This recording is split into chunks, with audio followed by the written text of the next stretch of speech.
Hello everyone. आज की video में हम बात करेंगे आईवी फ्लूइड्स के बारे में। तो इस वीडियो में हम देखेंगे कि आईवी फ्लूइड्स कितने टाइप के होते हैं और उनके क्या क्या यूजेज होते हैं। तो चलिए वीडियो को स्टार्ट करते हैं। देखिए, सबसे पहले आपको पता होना चाहिए कि आईवी फ्लूइड्स का मतलब क्या होता है। ठीक है, तभी आपको ये पूरी वीडियो क्लियरली समझ में आएगी। आईवी से मतलब होता है इंट्रावेनस। इंट्रा का मतलब होता है इनसाइड यानी कि अंदर। वेनस का मतलब होता है वेन्स यानी कि आईवी फ्लूइड्स वो फ्लूइड्स होते हैं जो कि वेन्स के अंदर लगाए जाते हैं। ठीक है, तो वेन्स के अंदर जो फ्लूइड लगते हैं उनको बोलते हैं इंट्रावेनस फ्लूइड। शॉर्ट फॉर्म में इनको बोलते हैं आईवी फ्लूइड्स। ठीक है, तो ये मतलब होता है आईवी फ्लूइड का, मतलब कि ये डायरेक्ट ब्लड स्ट्रीम के अंदर लगाए जाते हैं। ठीक है, अब देखिए कौन कौन से आईवी फ्लूइड्स होते हैं, टाइप्स देखिए। ये टाइप्स हैं इनके। ठीक है, मोस्ट जो कॉमन यूज में आते हैं ना आईवी फ्लूइड्स, ये वो होते हैं। पहला है एनएस। एनएस होता है नॉर्मल सेलाइन। ठीक है, दूसरा है डीएनएस। डीएनएस से होता है डेक्सट्रोज नॉर्मल सेलाइन। अगर एनएस के अंदर डेक्सट्रोज मिला दिया जाए तो ये डीएनएस बन जाता है यानी कि डेक्सट्रोज नॉर्मल सेलाइन। ठीक है, जिसको हम कॉमनली ये बोलते हैं ग्लूकोज भी बोलते हैं। अगर किसी को डीएनएस दिया जाता है ना तो हम कॉमन भाषा में क्या बोल देते हैं कि इसको ग्लूकोज चढ़ रही है। ठीक है, ये वही होता है डीएनएस।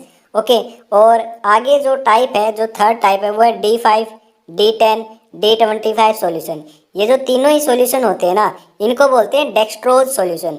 अब ये D5 क्या है, D10 क्या है और D20 क्या है, इसके बारे में हम आगे बात करेंगे।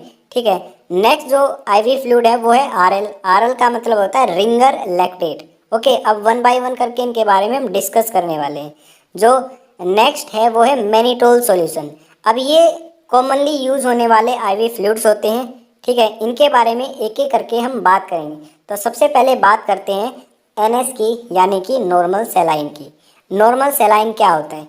नॉर्मल सेलाइन जो आईवी फ्लूइड है, सबसे पहले उसकी कंपोजिशन देखते हैं, इसके अंदर क्या क्या प्रेजेंट होता है। तो कंपोजिशन होती है कि 100 ml सॉल्यूशन में 0.9% NaCl प्रेजेंट होता है यानी कि नमक प्रेजेंट होता है। 100 ml पानी के अंदर अगर 0.9% नमक मिला दिया जाए तो वो बन जाएगा NS यानी कि नॉर्मल सेलाइन। ठीक है, यहाँ पर 0.9% का मतलब क्या है, यानी कि 1000 लीटर के अंदर, ठीक है, सॉरी 1000 लीटर नहीं, 1 लीटर यानी कि 1000 ml। ठीक है, 1000 ml या फिर 1 लीटर एक ही बात है। अगर 1 लीटर के अंदर 9 ग्राम नमक मिला दिया जाए तो वो बन जाएगा हमारा नॉर्मल सेलाइन। ठीक है, इसका मतलब यही है 0.9% NaCl इन 100 ml सॉल्यूशन। ठीक है, तो ये होता है नॉर्मल सेलाइन की कंपोजिशन। यहाँ पर आपको बोतल बस साफ साफ दिख रहा होगा। NS का मतलब होता है नॉर्मल सेलाइन, यानी कि इसके अंदर क्या क्या प्रेजेंट होता है। इसके अंदर सोडियम क्लोराइड होता है। ठीक है, और कितना कंपोजिशन होती है सोडियम क्लोराइड की, वो होती है 0.9%, यानी कि 100 ml वाटर के अंदर 0.9% नमक मिला दिया जाता है, वो होता है हमारा नॉर्मल सेलाइन। ओके, तो ये है नॉर्मल सेलाइन जिसको NS बोलते हैं। अब इसके यूज़ क्या है, कहाँ पे इसका यूज़ किया जाता है? देखिए, पहला यूज है डिहाइड्रेशन यानी कि लॉस ऑफ वाटर। अगर किसी व्यक्ति को पानी की कमी हो गई है तो तब वहाँ पे यूज किया जाता है NS का, यानी कि नॉर्मल सेलाइन का यूज किया जाता है। ठीक है, दूसरा इसका यूज आता है treatment of blood and fluid loss, यानी कि अगर किसी व्यक्ति का जो फ्लूइड लॉस है यानी कि जो ब्लड लॉस है वो हो जाता है। ठीक है, अगर खून की कमी हो जाती है, कब होगी? जैसे कि किसी का एक्सीडेंट हो गया और बहुत सारा खून बह गया है। ठीक है, तो उसका ब्लड लॉस हो चुका है, उसका जो फ्लूइड लॉस है वो हो चुका है बहुत सारा। तो उस सिचुएशन में भी जो NS है उसका यूज किया जाता है, ताकि जो ब्लड लॉस हुआ है वो क्या किया जा सके, वापिस से नॉर्मल किया जा सके। ठीक है, तो ब्लड लॉस की पूर्ति करने के लिए भी NS का यूज किया जाता है। तीसरा जो यूज आता है वो आता है used for wound washing. Wound का मतलब होता है घाव। जो घाव हो जाते हैं ना उनको साफ करने के लिए भी NS का यूज किया जाता है। ठीक है, लास्ट जो यूज है वो है यूज टू गिव इंजेक्शंस। इसका क्या मतलब है? बहुत सारे इंजेक्शंस ऐसे हैं जो कि कॉन्सेंट्रेटेड होते हैं, तो उनको डाइल्यूट करने के लिए NS का यूज किया जाता है। तो ये ढेर सारे यूज हैं इसके नॉर्मल सेलाइन के। ठीक है, और अब इसकी बात करते हैं डोज की, कितनी डोज दी जानी चाहिए। 24 आवर्स में 3 से 4 बोतल दी जानी चाहिए, और 3 से 4 बोतल ये मैक्सिमम है, यानी कि 24 घंटे के अंदर मैक्सिमम से मैक्सिमम 3 से 4 बोतल हम चढ़ा सकते हैं किसी भी व्यक्ति को, ठीक है। ये मैक्सिमम है, ओके। ये सिचुएशन पे डिपेंड करता है कि किसी भी व्यक्ति को क्या हुआ है ना। तो वो सारी चीज़ें देखने के बाद ही डॉक्टर बताता है कि इसको 24 घंटे में कितनी बार एनएस दिया जाना चाहिए, ठीक है। यहाँ पे जो डोज बताई गई है मैक्सिमम बताई गई है कि मैक्सिमम कितनी बोतल चढ़ सकती है। 3 से 4 बोतल एनएस की चढ़ सकती हैं 24 आवर्स के अंदर, ठीक है। तो ये बात हो गई हमारी डोज की। अब एक और ख़ास बात मैं आपको बताता हूँ। वो ख़ास बात क्या है कि देखिए, एनएस का मतलब है नॉर्मल सेलाइन, ठीक है। सेलाइन का मतलब ही नमक होता है, ठीक है। एनएस के अंदर NaCl होता है, NaCl यानी कि नमक। अब इसके अंदर नमक प्रेजेंट है, तो जो ये एनएस है ये कभी भी ऐसे व्यक्ति को नहीं दिया जाएगा जिसका जो बीपी है, जिसका जो ब्लड प्रेशर है वो बढ़ा हुआ होता है। बीपी बढ़ा हुआ जब होता है तो उस सिचुएशन को बोलते हैं हाइपरटेंशन। हाइपरटेंशन का मतलब होता है बीपी का बढ़ना, ठीक है। अगर किसी व्यक्ति का जो ब्लड प्रेशर है वो बढ़ा हुआ है तो उस सिचुएशन में एनएस का यूज नहीं किया जाता है, क्योंकि एनएस के अंदर प्रेजेंट होता है नमक, और नमक जो क्या है वो उस बीपी को और तेज कर देता है, ठीक है, ओके। तो वहाँ पे कॉम्प्लिकेशन हो सकती है, इसलिए कभी भी ऐसे व्यक्ति को एनएस नहीं दिया जाता है जिसका बीपी बढ़ा हुआ होता है। तो यहाँ पे ये एक नोट करने की बात थी, ठीक है। तो ये हो गया हमारा एनएस यूज हो गई, डोज हो गई, और एक नोट पॉइंट हो गया जो ध्यान रखना है, ओके। नेक्स्ट जो बात करते हैं वो है डीएनएस। डीएनएस का मतलब क्या है, मैंने बताया था डेक्सट्रोज नॉर्मल सेलाइन, यानी कि जो पीछे हमने पढ़ा है नॉर्मल सेलाइन, अगर उसके अंदर डेक्सट्रोज मिला दिया जाए तो ये बन जाएगा डेक्सट्रोज नॉर्मल सेलाइन, ठीक है, जिसको हम बोलते हैं ग्लूकोज की बोतल। यही होती है वो ग्लूकोज की बोतल जिसको डीएनएस बोलते हैं, ठीक है।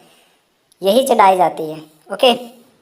तो डेक्सट्रोज नॉर्मल सेलाइन, अब इसकी कंपोजिशन देखते हैं क्या क्या इसके अंदर प्रेजेंट होता है।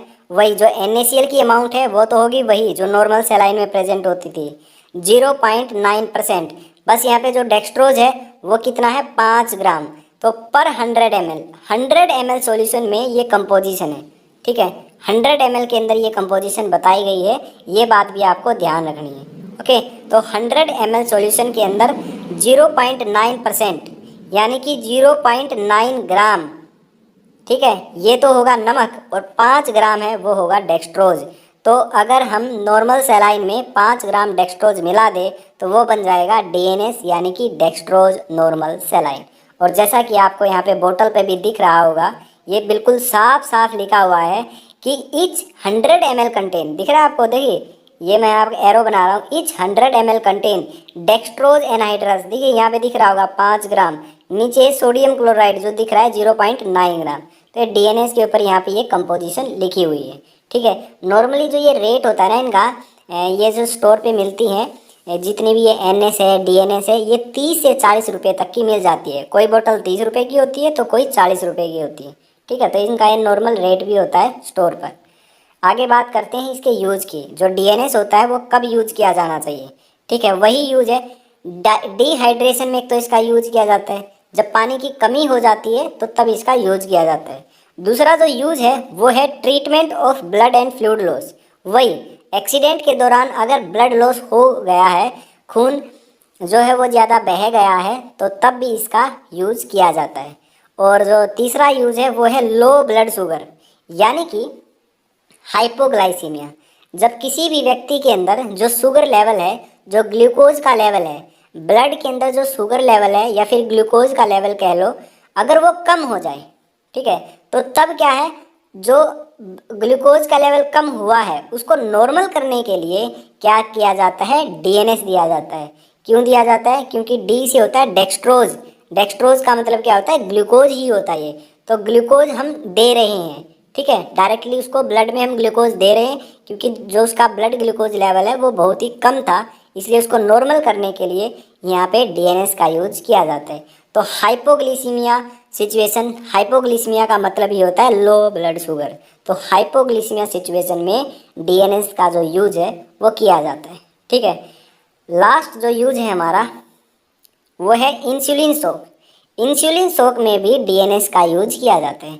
अब ये इंसुलिन शॉक क्या होता है, देखिए बिल्कुल ध्यान से समझना है। इंसुलिन शॉक क्या होता है, कभी कभी क्या होता है, हमारी बॉडी के अंदर जो इंसुलिन है वो बहुत ज़्यादा बढ़ जाता है।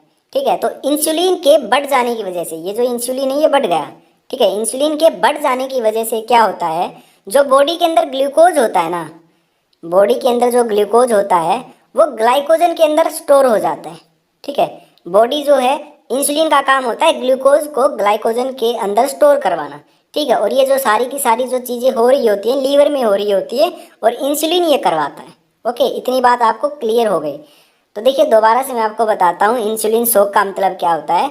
इंसुलिन शॉक के अंदर जो इंसुलिन का लेवल है वो बहुत ज़्यादा बढ़ जाता है, नॉर्मल से बहुत ज़्यादा, जिसकी वजह से ब्लड के अंदर ग्लूकोज का लेवल कम होने लगता है। ठीक है, सिंपल सी बात है, इंसुलिन का लेवल बढ़ता है और ग्लूकोज का लेवल कम होने लगता है।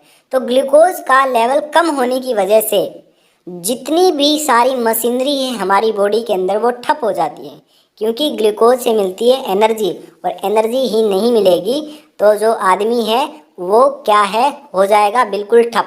ठीक है, ना वो खा सकेगा ना वो पी सकेगा।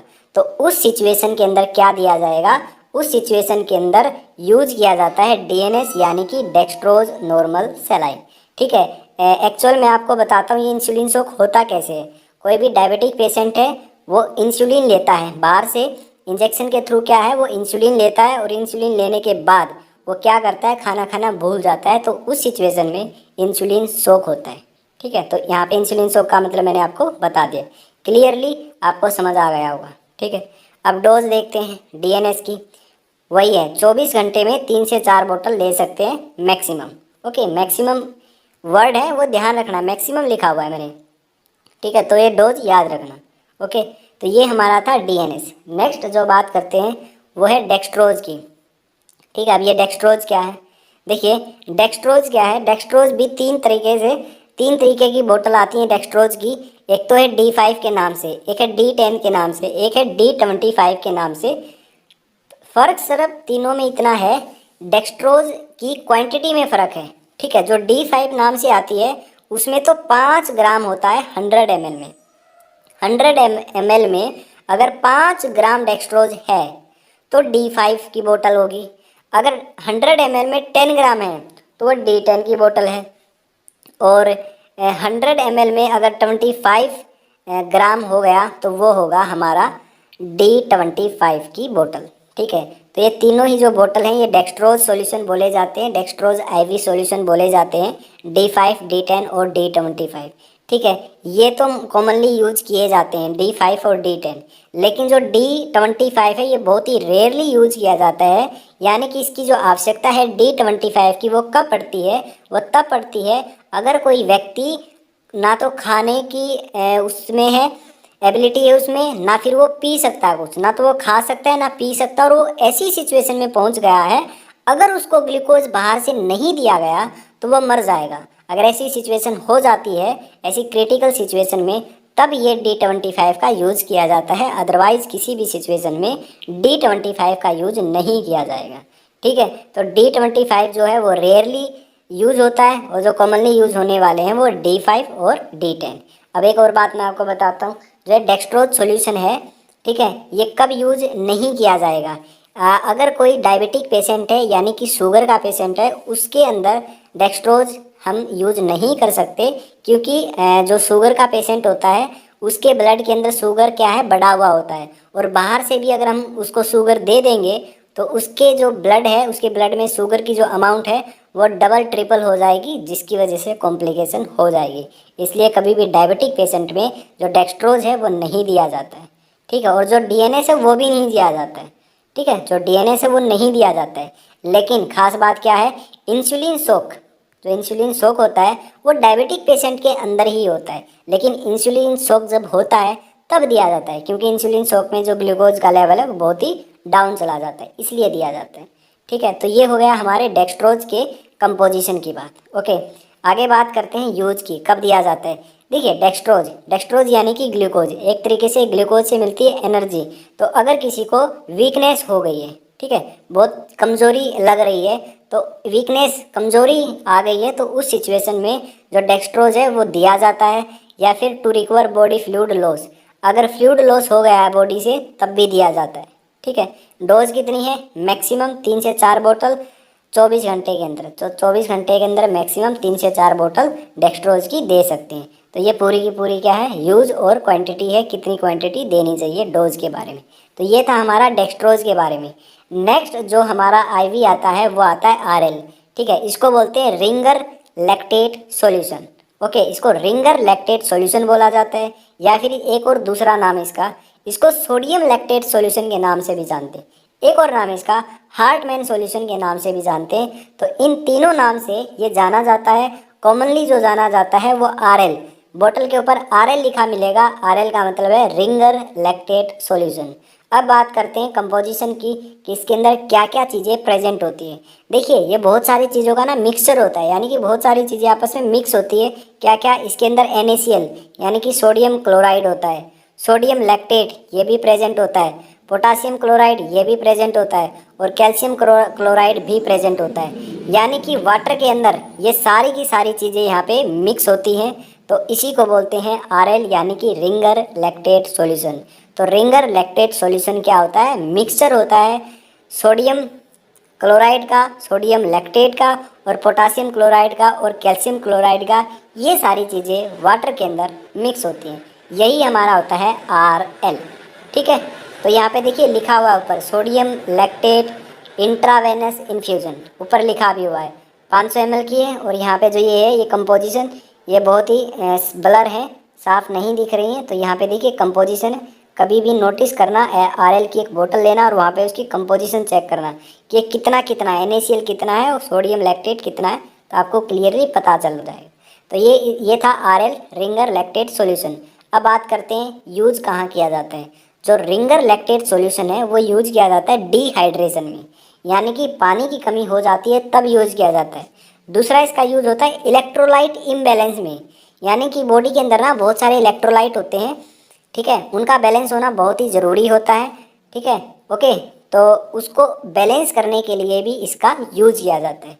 ओके, तो यहाँ पे डिहाइड्रेशन और इलेक्ट्रोलाइट इम्बैलेंस को ठीक करने के लिए इनका यूज किया जाता है। दूसरा जो यूज है वो है recover body fluids and blood loss, वही है जो मैंने पहले आपको बताया है। अगर किसी का एक्सीडेंट हो गया है तो वहाँ पे बॉडी फ्लूइड और ब्लड का लॉस, दोनों का लॉस होता है, तो उसको ही पूरा करने के लिए भी इसका यूज किया जाता है। नेक्स्ट हमारा जो यूज आता है आरएल का, वो आता है used in low blood pressure, यानी कि हाइपोटेंशन में इसका यूज किया जाता है।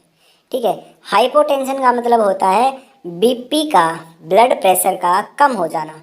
अगर किसी व्यक्ति के अंदर ब्लड प्रेशर डाउन हो जाता है, कम हो जाता है, तो उस सिचुएशन में आरएल का यूज किया जाता है, यानी कि रिंगर लैक्टेट सॉल्यूशन का यूज किया जाता है। अगर किसी व्यक्ति के अंदर ब्लड प्रेशर कम हो गया है, तो ब्लड प्रेशर कम होने के बाद कोई भी ऐसी दवाई नहीं है जो ब्लड प्रेशर को नॉर्मल कर दे। हाई बीपी की दवाई बनी हुई है। ठीक है, बहुत सारी दवाइयाँ हैं। अगर हाई बीपी हो गया है किसी व्यक्ति को, लेकिन अगर लो बीपी हो गया तो उसकी कोई भी मेडिसिन नहीं है, तो वहाँ पे यूज किया जाता है आरएल रिंगर लैक्टेट सॉल्यूशन। तो हाइपोटेंशन में, लो ब्लड प्रेशर में हम क्या देते हैं? बीपी जब लो होता है तो हम देते हैं रिंगर लैक्टेट सॉल्यूशन। ठीक है, वहाँ पे आरएल का यूज किया जाता है। तो ये खास यूज है, ये याद रखना आपको। जो नेक्स्ट यूज है वो है न्यूट्रिएंट डेफिशिएंसी। अगर किसी को जो न्यूट्रिएंट होते हैं बॉडी के अंदर वो उनकी कमी हो जाए, यानी कि कुपोषण बोल सकते हो आप हिंदी में। अगर कुपोषण का शिकार है कोई, वहाँ पे भी ये यूज किया जाता है। ओके, आगे बात करते हैं डोज की। कितनी बोतल देनी चाहिए? 24 घंटे में 1 से 2 बोतल देनी चाहिए। तो ये इसकी डोज होती है। नेक्स्ट हमारा जो सॉल्यूशन है वो है मैनिटोल। मैनिटोल सॉल्यूशन क्या है? ये एक ऑस्मोटिक डायरेटिक सॉल्यूशन होता है। सॉरी, ऑस्मोटिक नहीं, ऑस्मोटिक डायरेटिक भी बोल सकते हो। ये मैनिटोल जो होता है ये होता है एक डायरेटिक होता है। ठीक है, अब डायरेटिक का मतलब मैं आपको बताता हूँ क्या होता है डायरेटिक। बड़े अच्छे से मैं आपको समझाता हूँ डायरेटिक का मतलब। देखिए, मैंने ये लिखा डायरेटिक। ठीक है, पहले तो मैं ये बता देता हूँ मैनिटोल करता क्या है, मैनिटोल सॉल्यूशन क्यों यूज़ होता है। मैनिटोल सॉल्यूशन तब यूज़ होता है जब किसी भी व्यक्ति के अंदर जो पानी है ना, पानी, वाटर, उसकी जो मात्रा है वो बहुत ज़्यादा हो जाती है। तो उसको नॉर्मल करने के लिए मैनिटोल सॉल्यूशन का यूज किया जाता है। जब ये सॉल्यूशन का यूज किया जाता है तो जो यूरिन होता है ना, उसकी जो अमाउंट है, यूरिन की जो अमाउंट है वो बढ़ जाती है, यानी कि वो व्यक्ति बार बार पेशाब करने के लिए जाता है, यूरिन करने के लिए जाता है, ठीक है। तो मैनिटोल एक्चुअल में ये करता है हमारी बॉडी में। अब ये डायरेटिक बोला गया है कि जो मैनिटोल है वो डायरेटिक है। डायरेटिक का मतलब क्या है, देखिए डी आई का मतलब है डाइल्यूशन, ये मैं यहाँ पे लिख देता हूँ डाइल्यूशन। और डाइल्यूशन का मतलब होता है वाटर ऐड करना, है ना, पानी मिलाना। डाइल्यूशन होता है पानी मिलाना, है ना। यूरेटिक का मतलब है यूरिन, यानी कि यूरिन के अंदर पानी मिलाया जाता है, किसके द्वारा, मैनिटोल के द्वारा। इसको बोलते हैं डायरेटिक। डाई माने डाइल्यूशन, डाइल्यूशन का मतलब होता है पानी मिलाना, और यूरेटिक मतलब यूरिन, यानी कि यूरिन के अंदर पानी मिला दिया, ठीक है। पहले जितना पानी था यूरिन के अंदर उतना तो है ही, उससे ज़्यादा क्या है, यूरिन के अंदर जो पानी है वो ऐड कर दिया, तो इसी को डायरेटिक बोलते हैं। और जो मैनिटोल होता है ये डायरेटिक होता है, ठीक है। यानी कि ये क्या करेगा, यूरिन की जो वॉल्यूम है उसको बढ़ा देगा किसी भी व्यक्ति के अंदर। अब जिसको पानी बहुत ज़्यादा है, जिसकी बॉडी के अंदर बहुत ज़्यादा पानी है, तो उसको नॉर्मल करने के लिए इसका यूज़ किया जाता है, ठीक है। आगे मैं यूज़ भी बताऊंगा इसका, पहले कंपोजिशन देख लेते हैं। कंपोजिशन क्या है, 100 ml सॉल्यूशन में 20 ग्राम मैनिटोल यहाँ पे प्रेजेंट होता है। तो ये जो कंपोजिशन है ये याद करने की कंपोजिशन है, ठीक है, 20 ग्राम। ओके, तो कंपोजिशन है इसकी 100 ml सॉल्यूशन में 20 ग्राम मैनिटोल यहाँ पे प्रेजेंट होगा। अब यहाँ पे यूज की बात करते हैं, इसका यूज क्या है, कहाँ पे इसका यूज किया जाता है। तो मैंने बताया मैनिटोल का यूज किया जाता है बॉडी के अंदर अगर पानी ज़्यादा हो जाता है तो उसको नॉर्मल लेवल तक लाने के लिए इसका यूज किया जाता है, ठीक है। तो कैसे इसका यूज होगा देखते हैं। पहला यूज है इसका ओलियूरिया। ओलियूरिया यानी कि क्या है, अगर किसी को यूरिन प्रोडक्शन, अगर किसी व्यक्ति में जो यूरिन की मात्रा है वो कम बन रही है, ठीक है, यूरिन प्रोडक्शन कम हो रहा है, तो उस सिचुएशन में यूरिन प्रोडक्शन को बढ़ाने के लिए मैनिटोल का यूज किया जाता है, पहला यूज। दूसरा यूज है ओडिमा के अंदर। ओडिमा का क्या मतलब होता है, क्या होता है, कहीं कहीं बॉडी में पानी इकट्ठा हो जाता है, जो फ्लूइड होना है, फ्लूइड पानी, ठीक है, वो कहीं कहीं बॉडी में जमा हो जाता है, एक जगह पर जमा होने लगता है और वहाँ पर स्वेलिंग हो जाती है, वहाँ पर सूजन आ जाती है। तो उस सिचुएशन में उस सूजन को ठीक करने के लिए मैनिटोल का यूज़ किया जाता है, ठीक है। मैनिटोल का यूज़ करने के बाद ओडिमा है ना, जहाँ पे जिस जगह पे वहाँ पे जो पानी इकट्ठा हुआ है, तो बार बार यूरिन की वजह से जो वो पानी है वो बाहर निकल जाएगा, यानी कि वो सूजन है वो ख़त्म हो जाएगी। तो यहाँ पे मैंने साफ साफ यहाँ पे लिखा भी हुआ है, ओडिमा का मतलब होता है swelling that is caused by fluid trapped in your body tissue. जहाँ पर बहुत सारा पानी, यहाँ में बहुत सारा पानी है इकट्ठा हो गया जिसकी वजह से सूजन हो गई, ठीक है। मैनिटोल किसी व्यक्ति को दिया जिसको ओडिमा था, तो मैनिटोल क्या करेगा, यूरिन की जो अमाउंट है उसको बढ़ा देगा। यूरिन की अमाउंट बढ़ाने की वजह से ये भी धीरे धीरे निकलता जाएगा और जो सूजन है वो धीरे धीरे ऐसे कम होती जाएगी और फिर बिल्कुल ही ठीक हो जाएगा। तो ये है हमारा मैनिटोल सॉल्यूशन का यूज। तो ये थे कुछ कॉमन यूज होने वाले आईवी फ्लूइड यानी कि इंट्रावेनस फ्लूइड। तो ये थी आज की हमारी वीडियो। आई होप आपको ये वीडियो पसंद आई होगी, ठीक है। तो आज की वीडियो में बस इतना ही, तो मिलते हैं नेक्स्ट वीडियो के अंदर।